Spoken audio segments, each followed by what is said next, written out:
रमज़ान का रोज़ा और माँ की भूख। रमज़ान का महीना था। दिन भर की गर्मी, तपती धूप और खुशक हवा रोज़ेदारों को आजमा रही थी। सब लोग इफ्तार की तैयारी में मसरूफ़ थे। दस्तरख्वान तरह तरह के खानों से सजाया जा रहा था। मगर इसी मोहल्ले के कच्चे मकान में एक बूढ़ी माँ भूखी प्यासी बैठी थी। ये ज़ैनब बीबी थी, जिनके 3 बेटे थे। सभी अच्छा कमाते थे, अच्छे घरों में रहते थे, मगर माँ को एक बोझ समझते थे। इनका रोज़ा ज़रूर होता, मगर माँ के खाने पीने का ख्याल किसी को न था। अम्मी, आपने सहरी में कुछ खाया था?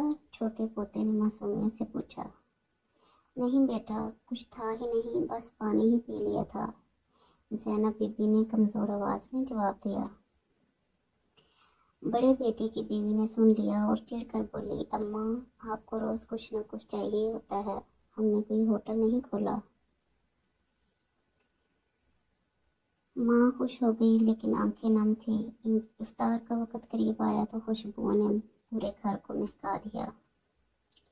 समोसे, पकौड़े, फल, खजूरें, हर चीज़ मौजूद थी, मगर माँ के सामने कुछ न रखा गया। वो खामोशी से एक कोने में बैठी रही। अजान की आवाज़ गूंजी तो सब ने रोज़ा खोला। हंसी मजाक होने लगा, मगर किसी को याद न रहा कि एक माँ भी थी जो भूखी बैठी थी।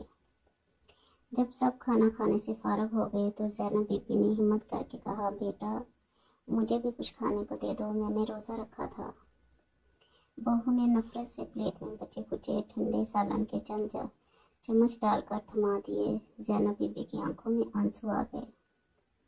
रात को वो अपने बिस्तर पर लेटी तो दिल बोझल था। इन्होंने आसमान की तरफ देखा और आस्था से दुआ की, या अल्लाह, अगर मेरे बच्चे मेरे होने के बावजूद मुझे भूखा रख सकते हैं तो मुझे अपने पास बुला ले।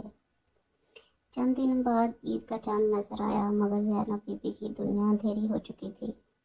अगली सुबह जब घर वाले ईद की तैयारी में मसरूफ़ थे तो किसी ने महसूस किया कि माँ बहुत देर से सो रही है। जब झंझोड़ा गया तो वो हमेशा के लिए खामोश हो चुकी थी। तब जाकर इन लोगों को एहसास हुआ कि वो रोज़ा तो रखते रहे, मगर जिस जन्नत का दरवाज़ा माँ के कदमों में था, इसे खुद अपने हाथों से बंद कर दिया था।